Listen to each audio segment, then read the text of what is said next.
on a chilly spring morning in downtown Boston. 72-year-old Lorraine Bennett, a black woman with Addison's disease, steps out of a cab, seeking refuge from the biting wind. Her body aches from the cold, and she can feel the familiar signs of an impending episode. Lorraine clutches her coat tightly around her as she hurries toward the door of a stylish café nestled in the heart of the city. The café is the kind of place where business professionals gather for their morning meetings, exchanging hushed words over cups of coffee and fresh pastries. Its polished wood floors and gleaming glass windows offer a sense of elegance that draws in patrons who seek solace from the bustling streets outside. Lorraine pushes the door open and enters, grateful for the warmth that envelops her. Her condition, Addison's disease, requires her to manage her energy carefully, so she chooses a quiet corner booth away from the rest of the crowd. She's no stranger to feeling out of place in places like this, but today she just wants to take her medication, sip on something warm, and enjoy the peace. She slides into the booth and carefully unpacks her small bag. Her hands tremble slightly as she retrieves her medication bottle, the familiar ritual of taking her pills comforting in its consistency. Lorraine smiles to herself as she pulls a pastry from the plate beside her. The soft murmur of conversation around her lulls her into a moment of calm, a brief respite from the physical strain of the day. But the peace she's found is soon interrupted. A figure approaches, Greg Harrison, the cafe's manager. His sharp, cold gaze sweeps over Lorraine, and his lips curl into a slight sneer. Lorraine feels it in her gut before he even opens his mouth. His attitude is immediately dismissive as he eyes her up and down.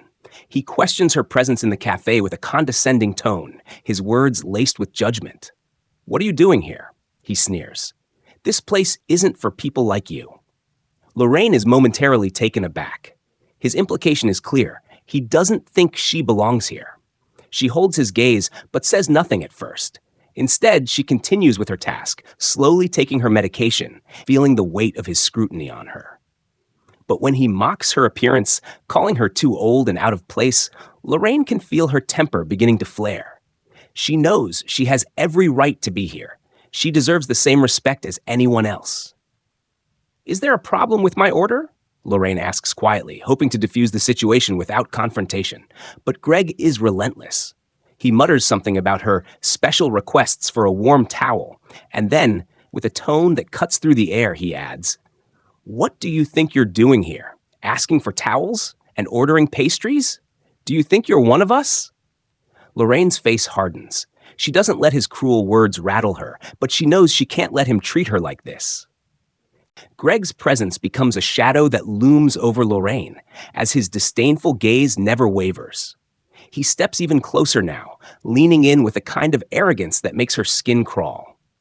Lorraine's heart begins to race as she senses the hostility in his posture, the way he stands over her like she's less than nothing. She tightens her grip on the coffee mug before her, but her hands feel unnaturally cold from the combination of the bitter air and her rising stress. "Do you even know how to behave in a place like this?" Greg asks, his voice laced with venom. "You're lucky we even let you in. People like you don't belong here. I'd say you're just wasting our time." His words sting, and Lorraine feels the weight of his racism and classism pressing down on her. She wants to scream, to call him out for the way he's treating her, but she knows that would only escalate things. Instead, she lowers her gaze and takes a deep breath. "Excuse me," she says, her voice calm but firm. "I'd like to speak to your manager." A cold smile spreads across Greg's face, but he doesn't make a move. "I am the manager," he says, his words sharp and biting. The realization hits Lorraine like a punch to the gut. This man is not only in charge, but also the one harassing her. He owns the establishment, which means he's the one responsible for the environment she's now trapped in. She tries to keep her composure, but the situation feels more and more surreal by the second. How could someone like him have so much power? Greg doesn't let up. "This is for real customers. You're just wasting space. You need to leave." His words hit hard, each one more demeaning than the last.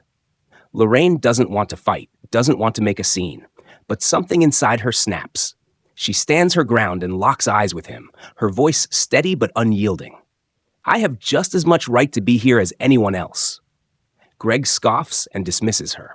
You think you're important? You think you're someone? You're just a nuisance. You're lucky I'm not having you escorted out. Lorraine's pulse quickens as Greg's hostility continues, but she refuses to back down. She knows she's in the right. There's no way she's leaving without a fight. Not when she's done nothing wrong. She reaches for her purse and asks as calmly as she can for a phone number for corporate or any higher authority she can report this to. But Greg only laughs, cruel and dismissive. You can't report me. Who's going to believe you over me? You're nothing. His words are like a slap across her face, and Lorraine can feel the sting. It would be easy to leave, to get up and walk out, but deep inside, she knows that would be admitting defeat. It would mean letting him get away with it. And she refuses to let that happen. Before Lorraine can respond, Greg steps even closer to her, now practically standing over her in an attempt to intimidate her. Get out, or I'll call the police. He glances around the cafe, as if seeking backup from the customers who sit silently, watching the scene unfold, but doing nothing. Lorraine tries to maintain her composure, but her body starts to tremble with both the cold and the stress of the situation. She's not sure how much longer she can stand this onslaught. Her hands fumble as she reaches for her purse again, trying to gather her things, but that's when disaster strikes. In the heat of their confrontation, Greg's hand jostles her cup of hot water, spilling it over her bag. The water splashes onto her medication bottle, causing the label to become soaked and the pills inside to dissolve into a mess of fragments. Lorraine's heart sinks as she stares at the ruined bottle. Her medication, the lifeline that keeps her stable, is now unusable. Greg feigns concern, but it's obvious that he's not interested in helping. Oops, he says, his tone dripping with sarcasm. Guess you won't be needing that anymore. Lorraine feels the overwhelming weight of despair settling over her as she scrambles to find a single usable pill in the wreckage. But it's hopeless. Without her medication, she's at risk. Her Addison's disease is a cruel and unpredictable condition, and without her daily dose, she knows she'll soon be in danger. Her head spins as the emotions of the moment flood her system. The physical and emotional toll begins to overwhelm her, and she realizes how vulnerable she is in this moment. The cafe's once calm atmosphere has now become a battleground, and she's standing alone in the center of it all. Lorraine's mind races as she stares at the disintegrating remnants of her medication. She feels the familiar dizziness begin to rise from deep within her, an unmistakable signal that her body is about to betray her. Her breath catches in her chest, and she grips the edge of the booth, willing herself not to faint. Her legs feel weak, and she knows the worsening symptoms of Addison's disease are about to take hold. Without her medicine, her adrenal glands won't be able to manage her stress and physical demands, and the consequences could be deadly. Greg's sneering face is the last thing she sees before the room spins uncontrollably. You're not getting away with this, she wants to shout, but the words catch in her throat. Instead, she barely whispers, Please, help me.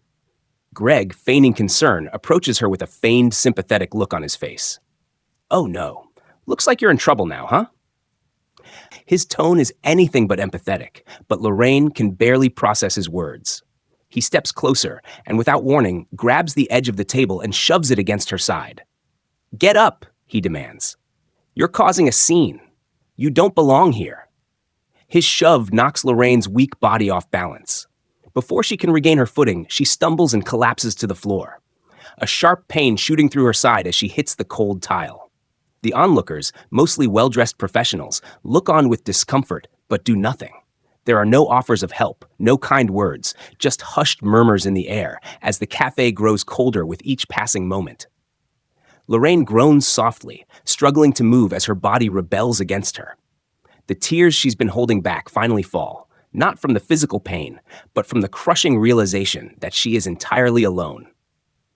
The weight of the injustice is heavier than the cold air that surrounds her, suffocating her more than the chill ever could. But just as Lorraine feels her strength slip away, something unexpected happens. Lorraine's vision blurs, and her pulse races with each shallow breath. She wants to scream, but her throat tightens, and all she can do is sit there on the cold floor, feeling completely exposed and vulnerable. Greg's laughter echoes in her ears, the sound like nails on a chalkboard. He stands over her, still mocking her with every breath, Should have known better than to come here, he says, looking down at her with disdain. Lorraine's mind flashes to her grandson, Michael. She has to survive this, has to push through for him, for the people who love her, for the strength that has always carried her through the toughest moments. But right now, her body is betraying her. She can feel her life force slipping away with each minute that passes. Suddenly, she hears a voice above the crowd, quiet at first, but growing louder. It's warm and familiar. Hey, what the hell is going on here? Lorraine's heart stirs. Through her hazy vision, she sees a tall figure step into her view, Johnny Walker. His eyes are intense, a fire burning beneath the calm, yet concerned expression on his face. He's a stranger to her, but his presence feels like a lifeline. Lorraine tries to lift her head, but fails. Sir, I think you need to help her up, don't you? Johnny says to Greg, his voice carrying an authority that immediately demands attention. Greg hesitates for a moment, but when Johnny steps forward, a cold certainty in his eyes, the cafe manager takes a step back. His arrogant demeanor falters, and for the first time, he seems unsure of himself. Johnny kneels beside Lorraine, his strong hands gently supporting her shoulders as he helps her sit up. The warmth of his touch calms her, even if just a little. Can you stand? Johnny asks, his voice soft but steady. Let me help you. Lorraine nods weakly, her hands trembling as Johnny helps her to her feet. She feels lightheaded, but somehow, with his assistance, she's able to gain some stability. Johnny looks around, addressing the silent crowd. Someone call an ambulance, please, he calls out to no one in particular. This woman needs help. The crowd stirs, but no one moves. Johnny pulls out his phone and begins recording, his actions deliberate. Lorraine watches as the screen lights up in his hands, and she realizes he's live streaming the entire incident. The footage captures Greg's hostility, Lorraine's fall, and the complete lack of intervention from anyone else in the cafe. You'll want to pay attention to what's going on here, Johnny adds, his voice now firm. Everyone needs to know the truth about how this place treats people. Maybe the world can help this man understand what dignity really looks like. As the camera captures the scene, more people in the cafe begin to take out their phones, recording the moment. The whispers in the air become louder, and soon the sound of approaching sirens can be heard from outside. Johnny helps Lorraine to a nearby chair as the commotion around them intensifies. The door swings open, and a crowd of onlookers starts to form outside, attracted by the live stream now going viral. News vans arrive on the scene, their satellite dishes stretching high into the air as cameras begin to flash and reporters swarm. Lorraine feels like the walls are closing in as the chaos builds, but Johnny stays by her side, his calm presence anchoring her. He speaks to her softly, but Lorraine can't fully process everything happening around her. I know this is overwhelming, Johnny says gently, but you're not alone in this anymore. People are watching, and this will not go unnoticed. We're going to make sure this doesn't happen to you or anyone else again.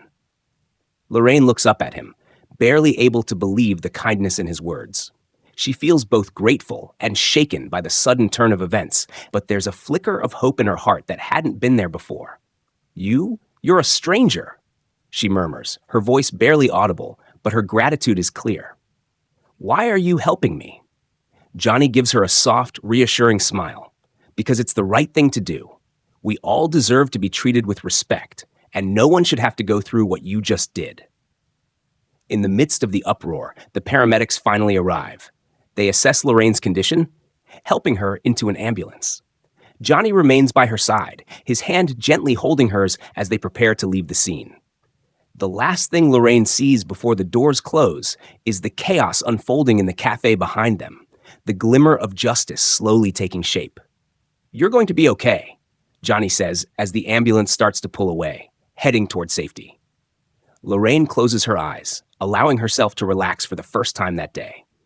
Something is finally going to be done. The ambulance ride is a blur, but the sound of Johnny's voice keeps Lorraine grounded, offering her comfort as the city whizzes by. The paramedics work quickly, checking her vitals, administering fluids, and giving her a shot of cortisone to stabilize her condition. Lorraine barely feels the needle, her focus lost in the storm of thoughts racing through her mind. Outside, the cafe has erupted. The live stream Johnny started had already gone viral, spreading like wildfire across social media. It wasn't just Lorraine's humiliation anymore. It was a battle for dignity, a fight against injustice. Johnny had become the symbol of the support Lorraine had never received. Thousands of viewers had watched as she was mistreated, their anger palpable, and now the message was clear. No one should ever be made to feel so small, so invisible, just because of who they were. The media had swarmed the area. News reporters shouted questions at Greg Whitaker, demanding answers about his behavior, about his cafe's policies, about how he could have treated a paying customer with such cruelty. The cafe manager, flustered and sweating, stammered through his responses, trying to defend himself, but the damage was done. His attempts to downplay the situation only further highlighted his ignorance and bigotry. Johnny's live stream had captured everything: the disdainful words, the cruel treatment, Lorraine's fall, and the unforgivable lack of compassion from the cafe's patrons. It didn't take long before social media exploded. People were appalled. Online petitions began circulating, calling for Greg Whitaker's resignation and demanding that his cafe be boycotted. Reviews poured in, each one more condemning than the last. The once prestigious cafe was now a symbol of everything wrong with society, an institution built on privilege, exclusion, and disdain for those who didn't fit the mold. Johnny had not only become Lorraine's protector, but he'd also brought the injustice to light. For the first time, Lorraine felt a shift in the tide. The world was watching, and maybe, just maybe, things were about to change. As the ambulance pulls into the hospital, Lorraine feels a sense of relief she hasn't known in hours.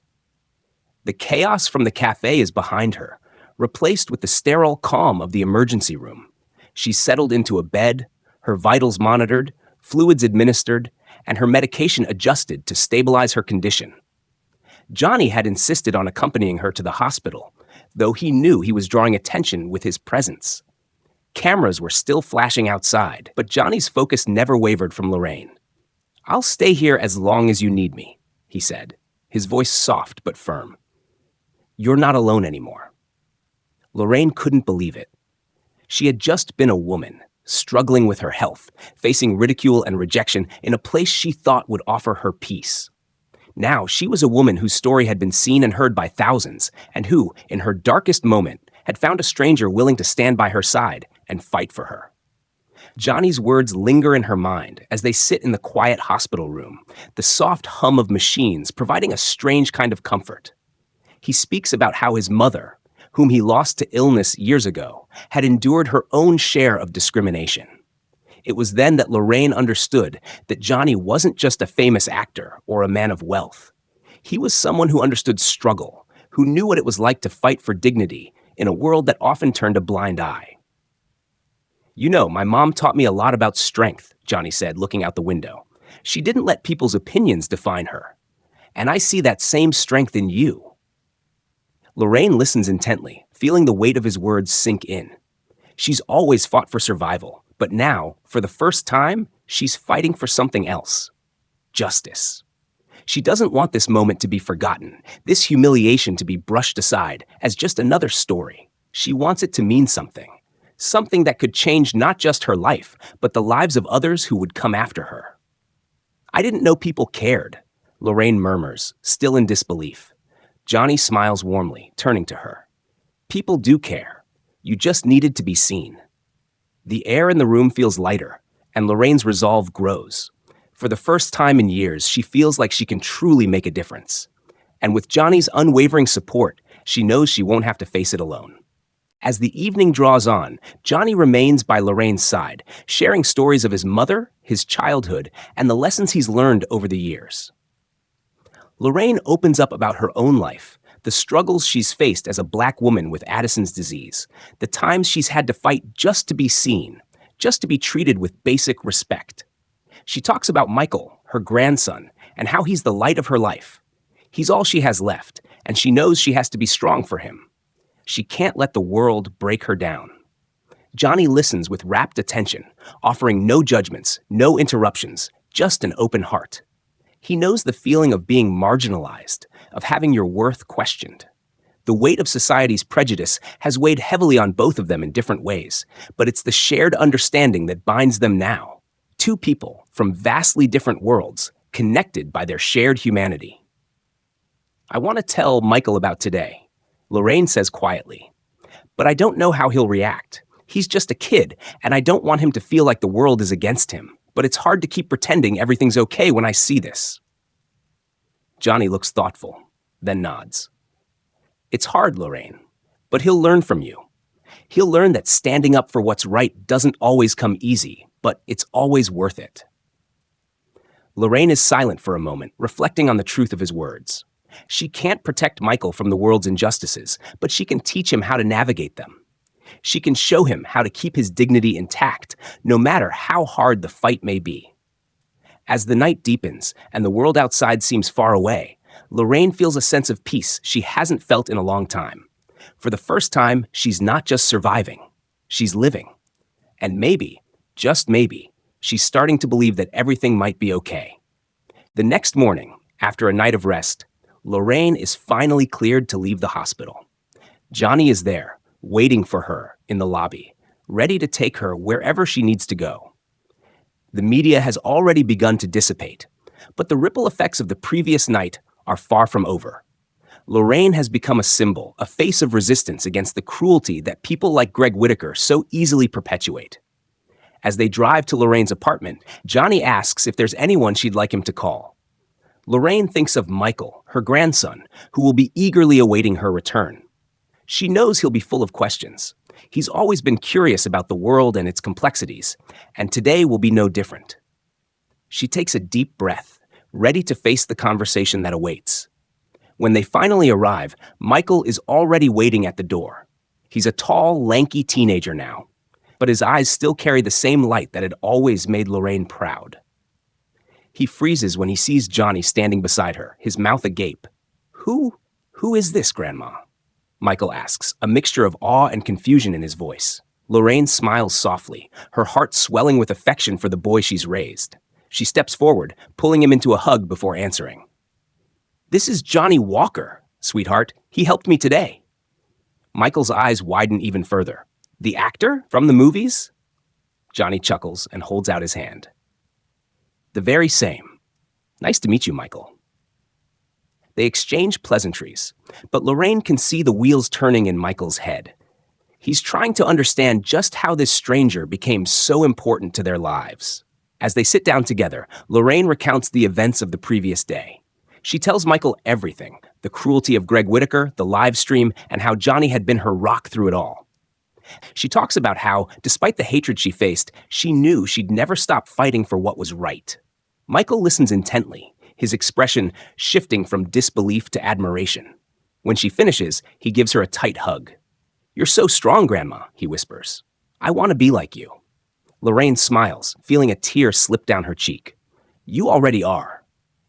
As they sit together, the world outside continues to turn. But for Lorraine, it's no longer about surviving. It's about finding peace, about knowing that even in the face of injustice, there's always room for love, for kindness, and for change. And that, she thinks, is the greatest victory of all. That day, Lorraine not only fought for herself, but also for all those who had been overlooked, forgotten, or disrespected. She became a voice for those who could not speak up, a symbol of strength, dignity, and resilience. Not only did she regain the respect that was taken from her, but she also ignited a spark of hope for those who continue to face discrimination and prejudice. Johnny Walker, a stranger to her, had arrived at the moment when the world seemed to turn its back. Yet his empathy and actions imparted a valuable lesson to Lorraine. Sometimes change doesn't come from big organizations. It doesn't stem from grand battles, but from the small yet meaningful actions of individuals, those who are willing to stand up just once to defend what is right. With Michael, she knew a new generation was growing up, one that would not accept injustice, one that would not look at the world with fear.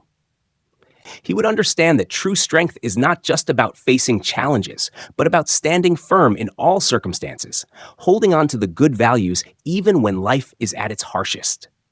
Lorraine was no longer just a woman fighting to survive. She was a woman who had triumphed, not just in body, but in spirit. And she realized that life doesn't always have to be perfect. But if you can face it with courage and never bend, then you have won. Lorraine's story would never be one that ends here. It would continue to inspire, to move hearts that were once dormant, and to stir a wave of change. Because people like Lorraine, those who stand up against injustice, are the ones who truly change the world, one step at a time.